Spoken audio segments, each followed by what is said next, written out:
بسم اللہ الرحمن الرحیم، السلام علیکم ورحمۃ اللہ وبرکاتہ۔ دوستو، آج ہم بات کریں گے کہ ایسی کون سی 9 چیزیں ہیں جو آپ کے پاؤں، آپ اور آپ کے جگر کے مسائل کے بارے میں بتا سکتی ہیں۔ نمبر 1، آپ کی ٹانگوں پر سرخ مائل بھورے دھبے۔ اپنی ٹانگوں کو سرخ یا بھورے دھبوں کے لیے چیک کریں۔ یہ خراب گردش کی علامت ہو سکتی ہے جو متعدد حالات سے متعلق ہو سکتی ہے۔ دل خون کو آپ کے دماغ تک پمپ کرتا ہے اور اس طرح آپ کے پاؤں تک، چونکہ پٹھوں کو آپ کے پیروں کو خون فراہم کرنے کی ضرورت ہوتی ہے اور پھر اسے عروقی نظام کے ذریعے واپس لانے کی ضرورت ہوتی ہے۔ اس لیے آپ کے پاؤں آپ کے دل سے سب سے دور کسی مسئلے کی علامت ہو سکتے ہیں، اور خراب گردش کی علامت کا مطلب آپ کے دل یا جگر کے ساتھ مسئلہ ہو سکتا ہے، جیسے حالات کی علامات یا تیز جیسے حالات کی علامات آپ کی ٹانگوں اور پیروں میں بھی ظاہر ہو سکتی ہیں۔ آپ کے پیروں اور ٹانگوں پر دھبوں کا فوری مطلب یہ نہیں ہو سکتا کہ آپ کو دل، جگر یا گردے کے مسائل ہیں، لیکن وہ آپ کے پوڈیاٹرسٹ سے ملنے کی ضمانت دے سکتے ہیں۔ اس کے بعد آپ کا ڈاکٹر فیصلہ کرے گا کہ آیا آپ کو اپنی علامت کے بارے میں کسی ماہر سے ملنے کی ضرورت ہے۔ ایک پوڈیاٹرسٹ آپ کو پیروں کی مناسب دیکھ بھال کے بارے میں مشورہ بھی دے سکتا ہے۔ نمبر 2، مکڑی کی رگیں یا اسپائڈر نیوس۔ جگر کے مسئلے کا ایک عام اشارہ ہے، ایک سرخ جالے کی طرح یا مکڑیوں کے برتنوں کا گروپ ہے۔ ویریکوز رگوں کے برعکس مکڑی کی رگیں ابھرتی نہیں ہیں، وہ کچھ تکلیف کا باعث بن سکتے ہیں لیکن وہ ہمیشہ خطرناک نہیں ہوتے، لیکن بعض صورتوں میں وہ اس کی علامت ہو سکتے ہیں۔ سیروسس کے مریضوں میں ایسٹروجن کی سطح زیادہ ہوتی ہے، عروقی نظام ایک طرفہ سڑک کی طرح کام کرتا ہے، اور اس بات کو یقینی بنانے کے لیے آپ کی رگوں میں والوز ہیں کہ خون ایک سمت میں سفر کرتا ہے، لیکن ایسٹروجن والوز کو کمزور کر سکتا ہے۔ نتیجے کے طور پر خون رگ میں بیک اپ ہو سکتا ہے، اس کے بعد رگ پھول جاتی ہے۔ یہ سیروسس کی علامت ہو سکتی ہے، لیکن یہ ہمیشہ اس کی طرف اشارہ نہیں کر سکتا۔ مکڑی کی رگوں کی دیگر ممکنہ وجوہات ہیں بشمول عمر، خاندان کی تاریخ، بہت لمبا بیٹھنا یا کھڑا ہونا، موٹاپا، حمل، خون کے ٹکڑے، ہارمون تھراپی۔ صحت مند لوگوں اور حاملہ خواتین پر مکڑی کی رگیں تشویش کا باعث نہیں ہو سکتی ہیں، لیکن اگر آپ دیگر علامات کا سامنا کر رہے ہیں تو اپنے ڈاکٹر کے پاس جناب کی دفاع کی پہلی لائن ہے۔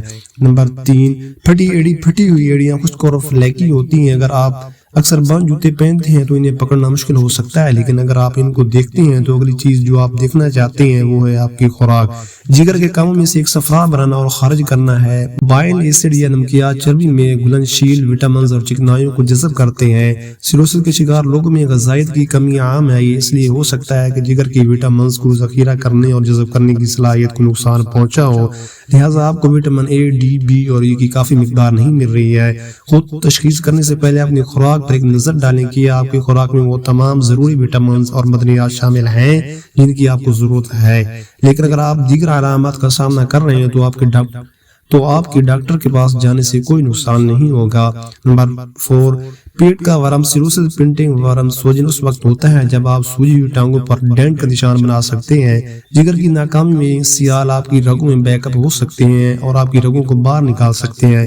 اس کے بعد کشش شکل سے نیچے کھینچا جانے والا سیال آپ کی ٹانگوں تک جا سکتا ہے اور جمع ہو سکتا ہے، اس سے آپ کی ٹانگیں پھول جائیں گی۔ ایک بار پھر ورم کی کچھ غیر خطرناک وجوہات ہیں بشمول حمل یا بیٹھنا، زیادہ دیر کھڑا رہنا۔ مزید سنگین وجوہات جن پر آپ کی فوری توجہ کی ضرورت ہوگی ان میں شامل ہو سکتے ہیں: علاج، موٹاپا، امتلائی قلبی ناکامی، سیروسس گردے کی بیماری۔ اگر آپ کا ورم برقرار رہتا ہے تو اسے اپنے ڈاکٹر سے چیک کروائیں، اگرچہ کچھ معاملات خود ہی ختم ہو جائیں گے، کچھ معاملات میں طویل مدتی دیکھ بھال کی ضرورت پڑ سکتی ہے۔ متعلقہ 11 کھانے کی چیزیں جو ذیابیطس کے شکار ہر شخص کو اپنے باورچی خانے میں رکھنی چاہیے۔ نمبر 5، سفید نیل بستر۔ ٹیڈی کے ناخن مینیکیور اور پیڈیکیور بہت اچھی ہیں، وہ آپ کو ایک صاف ستھرا اور لفظی طور پر زیادہ چمکدار شکل دیتے ہیں، لیکن صحت مند ناخن صرف کاسمیٹک نہیں ہے۔ صحت مند ناخنوں میں گلابی کیل بیٹ اور ایک سفید لنولا کیل کی بنیاد پر نیم دائرہ ہوتا ہے، لیکن ٹیڈی کے ناخن کے ساتھ آپ کے ناخن کا بستر سفید ہو سکتا ہے اور آپ اپنا لنولا مکمل طور پر کھو سکتے ہیں۔ یہ زیادہ تر سیروسس دہمی گردوں کی ناکامی اور دل کی ناکامی سے منسلک ہوتا ہے۔ ٹیڈی کے ناخن کا کوئی علاج نہیں ہے، لیکن ان پر توجہ دینا ضروری ہے، وہ سنگین حالات کی طرف اشارہ کر سکتے ہیں اور جلد تشخیص اکثر بحالی کی کلید ہوتی ہے۔ Number 6، fungal infection. فنگس کی زیادہ نشو و نما ہمارے جسم میں قدرتی طور پر پائے جانے والے کینڈیڈا کی زیادہ نشو و نما کی وجہ سے ہو سکتا ہے، جگر کے مسائل کا سبب بن سکتا ہے۔ جگر کے مسائل آپ کے جسم میں فنگس کی زیادتی کا سبب بن سکتی ہیں اور یہ پیر کے ناخن کی فنگس کے طور پر ظاہر ہو سکتے ہیں۔ ڈسکلیمر، اسی طبی مشورے کے طور پر نہ لیں، اس مضمون کا مقصد صرف معلومات کا اشتراک کرنا ہے۔ نمبر 7، دردناک پاؤں جگر کی بیماری سے متعلق پیریفرل نیوروپیتھی۔ آپ اپنے پیروں میں درد محسوس کر سکتے ہیں یا آپ کو بے حسی یا جھنجھلاہٹ کا احساس ہو سکتا ہے۔ آپ کی پٹھی متاثرہ علاقے میں بھی کمزور کر سکتے ہیں۔ نیوروپیتھی کا تعلق جگر کی دائمی بیماری سے ہے۔ پیریفرل نیوروپیتھی عصبی نقصان ہے، یہ آپ کے جسم کے کسی بھی حصے کو متاثر کر سکتا ہے، لیکن یہ زیادہ تر ہاتھوں اور پیروں میں ہوتا ہے۔ پیریفرل نیوروپیتھی بہت سی ممکن وجوہات ہیں، بشمول ذیابیطس، صدمہ، آٹو امیون انفیکشن اور عوارض گردے کی خرابی۔ علاج اور رکی عوارض دائمی شراب نوشی، اور کبھی کبھی آپ کا ڈاکٹر سمجھ نہیں سکتا کہ آپ نیوروپیتھی کا تجربہ کیوں کرتے ہیں۔ نمبر 8، پاؤں میں خارش جگر کی بیماری سے متعلق۔ خارش کیا آپ کے پاؤں میں خارش ہے؟ کچھ کہتے ہیں کہ سفر کرنے کی آپ کی خواہش کو ظاہر کرتا ہے، لیکن ہو سکتا ہے کہ آپ کا جگر ڈاکٹر کے دفتر کا ٹکٹ بک کر رہا ہو۔ خارش یا خارش جگر کی بیماری کی ایک عام علامت ہے، لیکن یہ کولسٹیٹک جگر کی بیماری میں سب سے زیادہ عام ہے۔ کولسٹیٹک جگر کی بیماری کے مریضوں میں 29% کو خارش کا سامنا کرنا پڑتا ہے۔ خارش کی میکانکس بالکل واضح نہیں ہے، لیکن مختلف نظریات ہیں جو وضاحت کر سکتے ہیں۔ بائل سالٹ تھیوری کے مطابق پت کی نمکیات آپ کی جیل کے نیچے جمع ہوتے ہیں، جس سے خارش کا احساس ہوتا ہے۔ تاہم پتوں کی نمکیات کی نارمل سطح والے مریض بھی تجربہ کرتے ہیں۔ ہسٹامین کی اعلیٰ سطح بھی خارش کا سبب بن سکتی ہے، لیکن سائنسدانوں نے پایا کہ ہسٹامین کی زیادہ مقدار خارش کو زیادہ شدید نہیں بناتی ہے، اور اینٹی ہسٹامائنز بھی ان کا علاج نہیں کرتی ہیں۔ خارش کی دیگر وجوہات میں شامل ہیں دائمی گردوں کی ناکامی، ذیابیطس، خون کی کمی۔